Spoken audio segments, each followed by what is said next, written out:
ઘણા દિવસ પછી મિત્રો કાજલબેન ઘરની શોપિંગ કરવા માટે આવ્યા છે.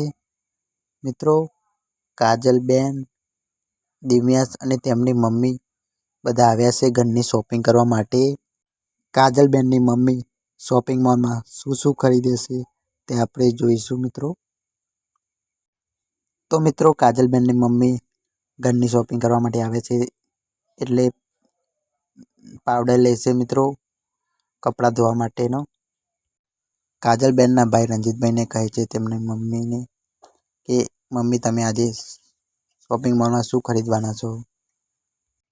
કાજલબેનના ભાણાએ શોપિંગ મોલમાંથી ચોકોબાર લીધી છે મિત્રો. તો સંજયભાઈ પણ ઘરની શોપિંગ કરવા માટે આવે છે એટલે સંજયભાઈ તેલનો ડબ્બો લે છે. દિવ્યાંશે ચોકોબાર અને રમવા માટે બંદૂક લીધી છે મિત્રો. તો તમને મારો વિડીયો ગમે તો વિડીયોને શેર કરજો મિત્રો.